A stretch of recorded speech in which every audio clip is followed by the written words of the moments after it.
oh, it's virtual learning and they're going to just, everything's going to be digital. This service is absolutely free, but I cannot promise you that it will forever be free.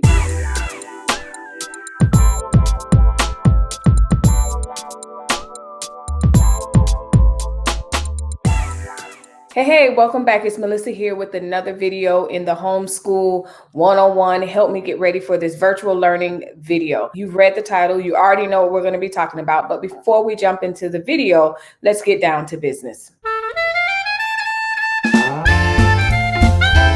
If you've already subscribed to this channel, thank you a million times. Okay, so again, unless you've been living under a rock and you haven't seen my other videos, make sure you watch those other videos. But anyway, unless you've been living under a rock, America, it has been in a pandemic for the past 6 months. Schools are beginning to reopen, and part of the reopening plan in America has been the talks and the decision to have families not return to school. Some districts have decided on a hybrid model, but for the most part, America is reopening with a digital distance learning / virtual learning / homeschool design. So that's why I'm here. If you have not already watched my previous videos, you are so far behind. But don't worry, you can watch those other videos and catch up to where we are with this one, because now we're talking supplies. We've talked curriculum, we've talked preparing ourselves, and now let's talk about what do I need. You have decided to opt into the district's plan, their curriculum for homeschooling. According to most district websites, including our district, the first thing that you're definitely going to need if you're going to do virtual learning is some sort of computer peripheral to do the lesson plans. Virtual learning, that's what they're doing. It's learning on the computer. So you're going to first and foremost need a computer. And it doesn't have to be an Apple. It doesn't have to be a specific brand. The schools typically have Chromebooks. 9 times out of 10, your tablets, your cell phones, computer peripherals like that will not work in this setting. And it can be a desktop. It does not have to be something portable. You know, if your family has a desktop, then that's what your child can learn on. If your family has, now unless it's back from the 80s and doesn't support Wi-Fi, because that's the next thing, you need to go to the website and make sure that if you cannot afford a laptop, you need to make sure that you are plugged in so that you get that notification when your school is handing out those Chromebooks. Because I haven't seen a district yet that haven't had even a limited amount available to students that can't afford it or just don't have it. Look out for the emails from the school, from the district, because they're going to let you know how to log into those platforms that they are using. Once you log into those platforms, your children may even need to get or to download some sort of app, whether it's Zoom, Teams, whatever it is. Make sure that they're plugged into that, because that's going to be where they're gathering for those meetings and for those classrooms. So the biggest thing, the biggest advice, if you have not already, you heard it in every single last one of my videos, make sure you're plugged into the district, because that is where you're going to get your most up-to-date information for support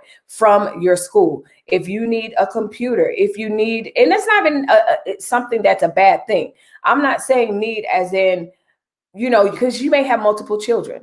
Everyone's not fortunate enough to be able to buy 2 of everything. In our household, we have to buy 2 of everything because they are in the same grade. But that doesn't mean that you have to do that. You may already have one, and you just may need to check out one computer for the other child.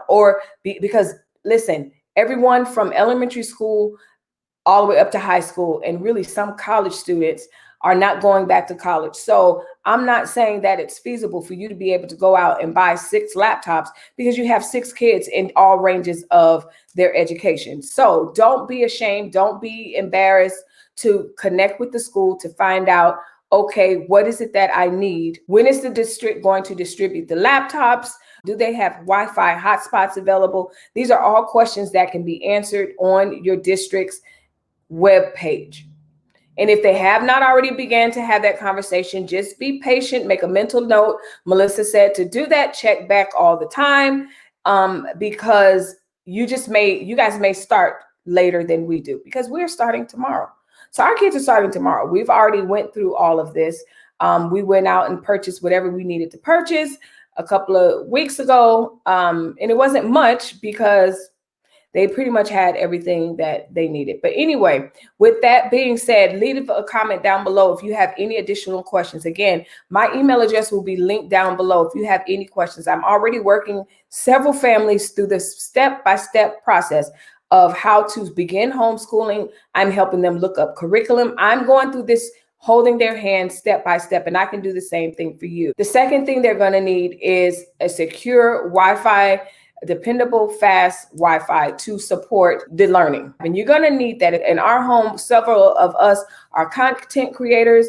We have gamers. We all game. So we all are always online, and we require a lot of digital supports. Check your district's website. Find out if they're giving out links to hotspots. They understand that there are children that don't have access to computers or multiple computers in one household. So they are aware of that, and they're making things pretty seamless for families to be able to obtain that and to transition into virtual learning pretty darn smoothly. What do I need to set my child up for success in virtual learning? Laptop, computer, desktop. The next thing that you're going to need is you're going to provide some sort of earbuds. I don't want to throw out brands. Headphones. They don't have to get Beats by Dre headphones. They can get I find that honestly, I have AirPods. I have really expensive headphones, but honestly, the ones that last forever are the ones that I pick up on the road at the gas station. Those things last forever. You just need your regular standard headphones, where it's the type that goes over your ears,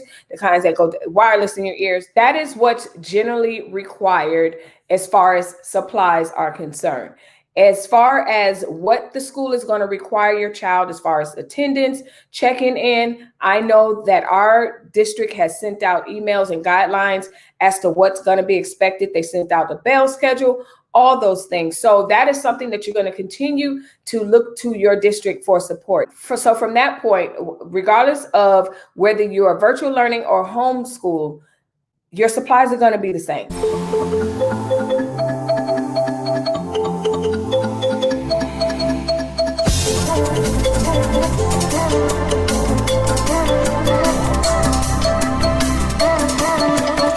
Don't think, oh, it's virtual learning and then they're going to everything's going to be digital. Your kids may need to have to take notes. Just because it's a digital platform doesn't mean that your child may work best by actually handwriting the notes instead of typing them in. So you want to provide notebooks. You want to supply a calendar. If your child is not used to working under these conditions, especially, I recommend you have a calendar, whether it's a large wall calendar to kind of map out what their day is going to look like, to map out what their schedule is look like. If your child is in high school and this is new to them and you already know this whole thing is going to stress them out, you can kind of eliminate that or to alleviate that a little bit by providing a calendar, a bell schedule to let them know at this time you're supposed to be here. Just let them know what their schedule is. But also it paints a picture. If your child is a visual learner, they need to see what's happening in this new transition. Calendars, I believe in calendars. I love calendars. They're a very good resource. They're a very good tool. And nowadays the kids are very digital. They're very, so you don't necessarily need a paper calendar to make that happen. You're going to need the pencils. You're going to need the pens. You're going to need the crayons. You're going to need books for each subject. You're going to obviously need those things. But the good news is we're not supplying tissues and all this stuff for the classroom like you have on the list, for those of you with children still in elementary school. Now, you have to have a desk like the school has. No, you do not. Those things are not required. You do need to make sure for the optimal learning environment, you need to make sure that the children obviously have well-lit room. You want to make sure that their learning space is not cluttered. Homeschooling is going to look a little bit different based on whatever curriculum you decide to choose. How do I choose the curriculum that's best for me? What is it that I need to look for in a curriculum? If this is you and you're wondering at this point and you're feeling really nervous about it, I've had people already reach out to me via email. My email will be linked down below. Feel free to email me your specific questions about you, your children, your learning, and how to find the curriculum that you're looking for. For now, this service is absolutely free, but I cannot promise you that it will forever be free. So you may as well get in on it while you can. In the meantime, as always, Thank you for watching the video. Leave a comment. Make sure you like and subscribe to this channel. And as always, thanks for watching. Bye-bye.